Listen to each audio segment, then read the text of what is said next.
So your child has started playing youth boys lacrosse in Southern Ohio. We love having additional players and additional supporters of the Creators Game. Boys lacrosse for ages 3rd grade through 6th grade start with 2 teams of 10, one of which has to be a properly equipped goalkeeper. Typically, there are 3 attack, 3 middies, 3 defenders, and the goalkeeper for each team. There is a goal, and despite that it looks like it is taller than it is wide, it is 6 feet by 6 feet. There are lacrosse balls that are designed for safety. Typically, ball is white, but it can also be yellow, lime green, or orange. Players have a cross or stick. A short stick is 40 to 42 inches in length. 10 inches of that is the measurement from the top of the cross to the ball stop, where the plastic curves in at the throat of the cross. There are shooting strings that can be within 4 inches of the top of the cross. A ball stop, if one is used, is only allowed to have 1. And each stick must have a manufactured butt end. Typically, these are either made of wood or rubber. A stick that is covered just by tape is not permitted. The reason for this is safety. Your kindergartner all the way up through 4th grade can have a cross that measures a maximum of 42 inches with a minimum length of 36 inches. Reason for this is there are soft skills sticks that are through a program through USA Lacrosse. Those are a little bit shorter than the 40-inch regulation. Our goal is to have your children play, not to quibble over how long the stick is, as long as it is safe. Goalie sticks can be a maximum of 54 inches long. For 5th and 6th grade, they will use a standard length lacrosse, which is 40 to 42 inches, and they can have up to 4 modified long poles on the field at any time, and those are 47 inches to 54 inches in length. The goalkeeper stick may measure between 40 inches and 54 inches. Sticks cannot have sharp edges or protrusions that could hook onto any clothing or enter a standard face mask. We're trying to avoid injury. A field player must have a lacrosse helmet designed for field lacrosse, a mouth guard or intraoral guard. These are not to be clear or white, and they must cover either all of the upper or lower teeth. A note from a dentist or a physician does not excuse this requirement. Arm guards are required for all field players, and they have to be worn as designed. So they have to be, if they are elbow pads, they have to be worn on the elbows. If they are bicep pads, they have to be worn on the biceps. All field players must have shoulder pads that has the ND200 Commotio cordis protection. This helps stop the non-life-sustaining heart rhythm ventricular fibrillation, also known as Commotio cordis, which occurs from low-velocity shots at a time in the heart rhythm that will cause a need for defibrillation. All players must wear gloves that are designed for lacrosse, must wear cleats or athletic shoes, and must wear a protective cup or pelvic protector. The goalkeeper does not have to wear shoulder pads, but does have to wear a special chest guard designed for goalkeepers. Does have to wear a helmet designed for field lacrosse with an attached throat guard. Nothing else should be attached to the helmet. There are deflectors or rebounders that were invented a few years ago that they claim reduces the impact. These have not been tested, and therefore they negate the safety of the helmet. So do not attach anything other than the throat guard to the helmet. Goalkeepers are required to wear the intraoral guard, gloves designed for lacrosse, a cup or pelvic protector, and athletic shoes or cleats. They may also choose to wear arm guards or shin guards. A standard field is 110 yards by 53 1/3 to 60 yards. There is also a unified field, which is designed with the crease in the area for the girls' game. This adds another 5 yards to the top of the attack box. So this area is known as the neutral zone. These areas are the attack box or defensive area, the alleys, the crease, the table area and substitution area, the coach's box, the team bench, the goal line extended, the restraining line, the midfield line, the face-off X or face-off spot, the sidelines, and the end lines.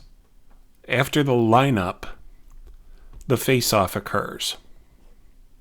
And this occurs at the face-off X or face-off spot. To line up for a face-off, the players taking the face-off will be to the left of the head of their cross. As you can see, the wings can be anywhere along the lines, and everyone else is below the restraining lines. Below the restraining lines for everyone else. The ball goes down in the middle of the field. The face-off players are told to go down. They'll go down together. The official may adjust the sticks for youth lacrosse. They will not adjust them once you get to middle school or up into high school. They say set, then they have to remain motionless until the whistle goes. The whistle releases the wing middies, but does not release the attackmen or defenders.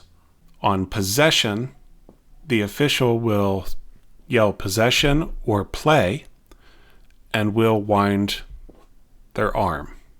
This indicates that one team has gained possession after the face-off, and that releases the attackers and defenders from the restraining line.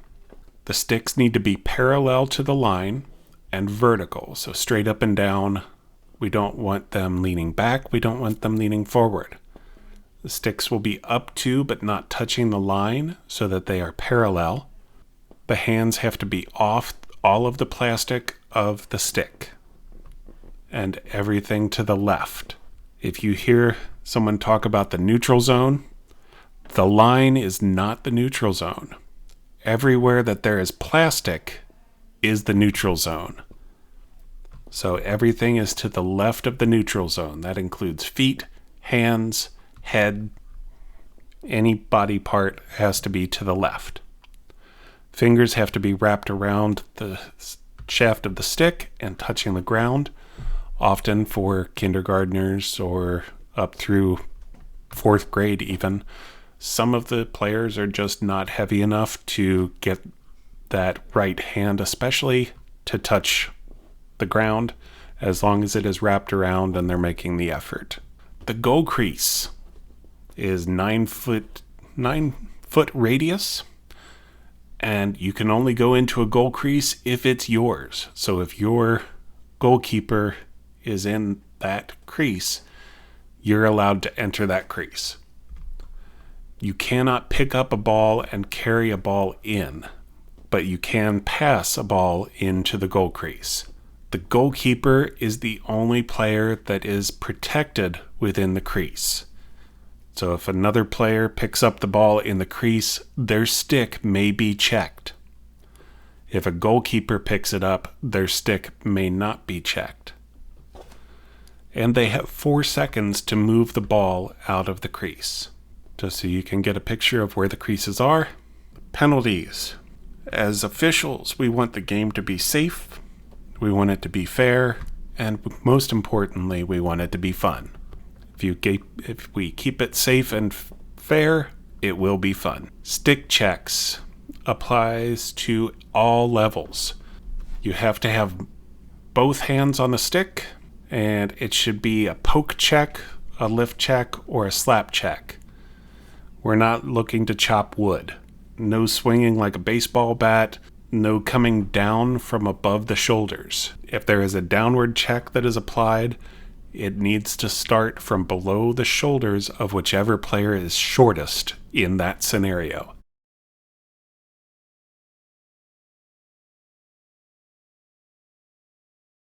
Notice, if you're starting above the shoulder level of whichever player is shorter, then it should be called as a slash. Notice here, that stick came down from up high, so that should be called as a slash. Additionally, just swinging the stick wildly is a slash.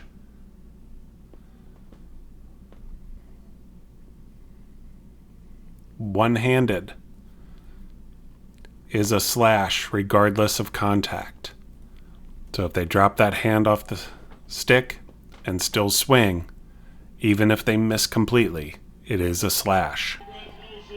Tripping is fairly obvious.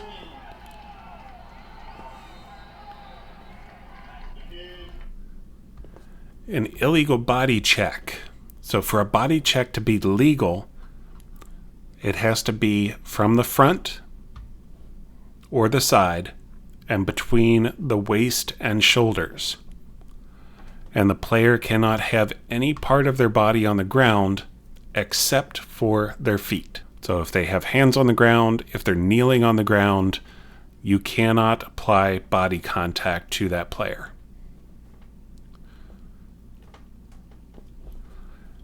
You also cannot apply a body check to someone who is more than 5 yards away from a loose ball. So there you saw the pass was made, and a few seconds later, that player was checked. That is an illegal body check.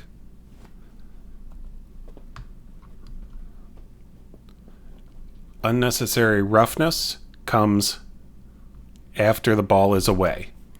So there you saw a body check to a player that had shot the ball. So a loose ball was more than 5 yards away.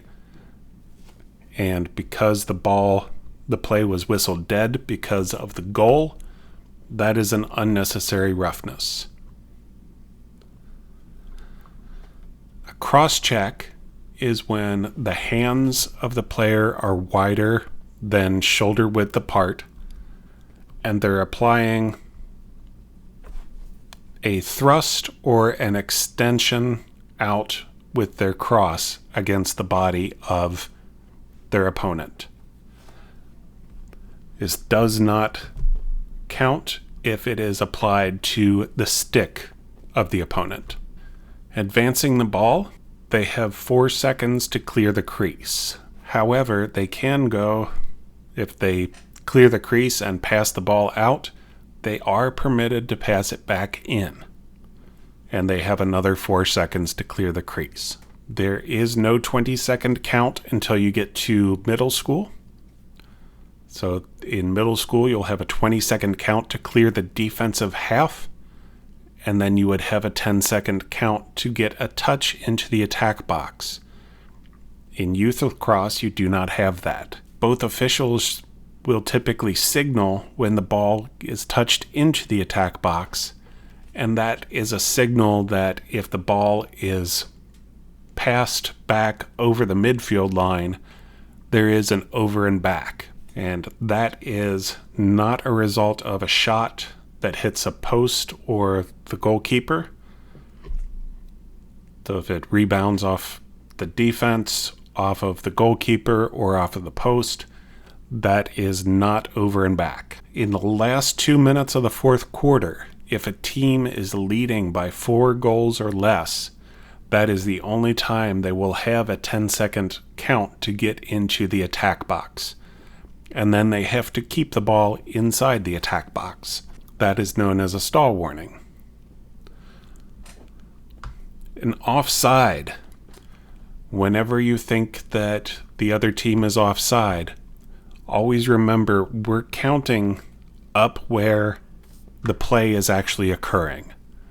So if you have more than 7 in your defensive half or more than 6 in your attacking half, then you are offside. There are substitutions that occur.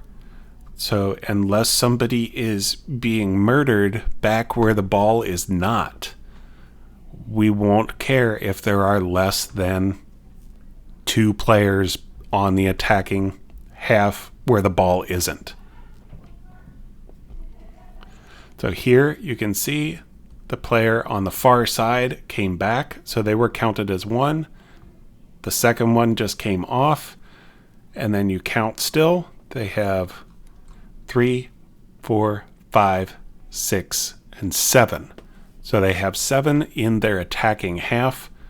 This play was correctly whistled as offside, and the ball is turned over to the white team. If there were more defenders, then there would be a flag down and a slow whistle until the ball hits the ground or is possessed by the other team, or the play naturally stops because of a goal out of bounds or a second penalty. A crease violation. As I said, you can't go into a crease that isn't yours. This includes any part of your body. Does not include the stick, but as you see here off of that pass, this player has touched their hands into the crease. So that is a crease violation, and that is just an immediate whistle, and we restart play. Play can restart inside the crease with the goalkeeper or inside the crease with another player on the white team. And restarts have to have 5 yards of separation from the ball carrier by all players before we restart. This is different in middle school, where it's only your teammates that have to be 5 yards away. But the defending team would have to give 5 yards of separation in order to not be called for a delay of game. But that's in a couple years when your children start playing in middle school. And then we have our illegal procedures. This is our proverbial kitchen sink. So this is when things aren't fair, but we may not know what to call it. So this would be leaving early from the restraining line on a face-off before possession's called, going early on the wing on a face-off before the whistle, or movement after set before the whistle on a face-off, or playing the ball from out of bounds. Illegal screens or warding off. Warding off is when a ball carrier uses either their free arm that is off the stick to move or deflect the defending player or the defending player's stick, or using with both hands on the stick to contact the body of the defender. You are permitted with both hands on the stick to make contact with the stick of the defender to create shooting space. To set a legal screen, if your teammate has the ball, you can have your feet shoulder width apart, arms and stick need to be within the frame of your body, and your feet have to be set, similar to a pick in basketball. In order for an illegal screen to be called, there has to be contact. As you can see in this photo, Crotty actually has his feet wider than shoulder width apart, and there is contact. So this is correctly called as an illegal offensive screen. Pushing is thrusting from the back in a non-violent manner. Often you will see this on ground balls. So a loose ball, and they will push through the back of the opponent, as you saw there. There is a play on. You'll see the official's arm go up. Generally, they should say play on. This is to allow the offended team to get an advantage. If they get advantage, get the ball, and get moving, play will be allowed to continue. If they don't, play will be whistled dead, and the ball will be given to the offended team. If you are pushed with possession of the ball, that is a flag down and would be a 30-second penalty. Interference is anything that's away from the ball. So here you see the battle in front, and you'll see the stick come in and knock the stick out of the attacking player's hand. That is correctly called as an interference. Penalties for 5th and 6th grade, they will serve their time. So if it's a 30-second technical foul, or a 1, 2, or 3 minute personal foul, they will serve their penalty time. 3rd and 4th grade, they will do a fast break. That gives the ball to one midfielder on the offended team, and they get 5 yards onto their attacking half. The rest of the midfielders are back behind the midfield line. The whistle goes, and then there are 5 seconds for that player to take the ball down to create the attacking opportunity. After 5 seconds, the official will release the remaining midfielders, who are allowed to run down and join into the play. If there are 2 flags down for 3rd and 4th grade, this can create 2 fast break opportunities. If the first fast break does not score a goal, then you would set up for a second fast break. If it does, the second fast break is waived off. All penalty time is served in its entirety. So if your player gets a 30-second penalty and the other team scores 5 goals in that 30 seconds, that penalty still gets served. Here is a fast break being conducted.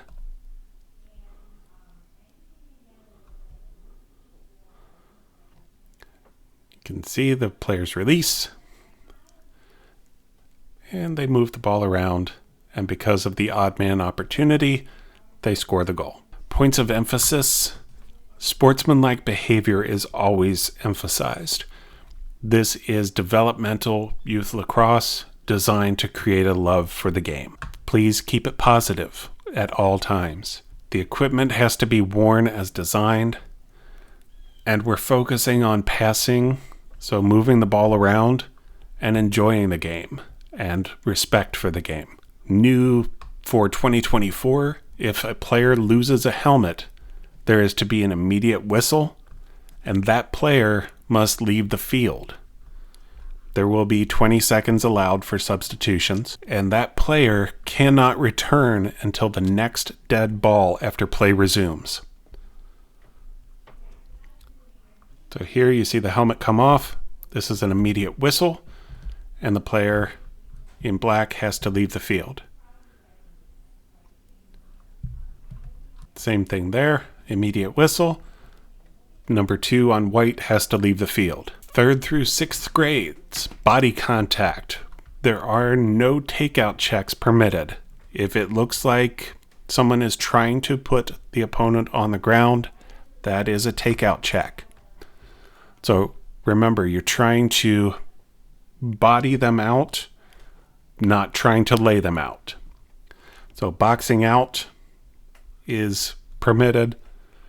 A controlled man ball, so the legal box out and the boxing out from the front, and equal force on plays. Stick contact should be poke checks and lift checks, downward checks from below the shoulders. No baseball swings or one-handed or ice picks or anything coming down from the sky. A flag down slow whistle if the ball hits the ground, not on a shot, that should kill the play. We play 4 10-minute running time quarters, and the teams are supposed to change goals after each quarter. There are 2 minutes between first quarter and second quarter, and third and fourth, and there is a 5-minute halftime. If the ball is down for a prolonged time and is kind of stuck in the middle of a beehive, the play will be whistled dead, and the ball will be awarded by alternate possession. If a team is trailing by 5 or more goals, they may request possession of the ball at free clear, which is just onto their attacking side of the face-off spot instead of doing a face-off. If a team is leading by 8 goals or more, they will remove a midfielder and play man down until the score differential is 7 or less. Language and disrespect is not tolerated. 5th and 6th grade can have a little bit of an exemption toward the downward stick check. If it's from above the head, if it makes contact with only the stick or the gloved hand on the stick, that would not be called as a penalty. If it makes contact with any other part of the body or misses completely, it should be called as a slash. Takeout checks are still a penalty, which is any body check that's intended to put the opponent on the ground. The face-offs have to have a standing neutral face-off, which is the right hand palm up, the left hand palm down, and only the feet and gloves are on the ground, so no knees. For kindergarten through 2nd grade, there is minimal body contact. It's a little bit of boxing out, a little bit of incidental contact, and those legal holds with equal pressure from the front. The default rules, they will play 2 20-minute halves with a 5-minute halftime. They will face off after each goal, and they will switch goals at halftime. The coaches and official will get together before the game, and they can also decide that they want to play 4 10-minute quarters instead with a 4-minute halftime. They can also start with the defensive possession after goals instead of a face-off, and they can also keep the same goals after the period ends. For kindergarten through 2nd grade, offside just stops play, resets the field, and continues with whoever had the ball at the time the play was stopped. Often there is not a midline for the K2 program. If they are playing 7v7 or 8v8, then yes, there will be offside called, reset the play, and restart with the non-offending team. If they are playing 6v6, then only the goalkeeper has to remain in their defensive half of the field. Everyone else is free to wander the field. They have to have the neutral grip on the face-off, but they do not have to stand. So they can actually take a knee while performing the face-off. And kindergarten through 2nd grade is required to have 1 pass attempt after face-off possession or after the restart of play. If a goal is scored without an attempted pass, then play is restarted with possession to the defending team. K2, there are no team timeouts. 3 through 6, there are 2 timeouts per half. That's the only thing that stops the clock. Same thing for kindergarten as through 3 through 6. 5 goals or more, you can request possession instead of a face-off. And remember, the purpose of our league is to develop players. And if you are watching a game, cheer for any good plays on either team. Everyone needs the encouragement. Don't disparage anyone, especially the officials. Remember, the official is likely a teenage player, and they are out there to teach your player how to be better and to help keep it safe, fair, and fun. There will be no PLL or NLL contracts signed at any of the Southern Ohio games. So please, keep it positive and respect the game. Thank you for watching.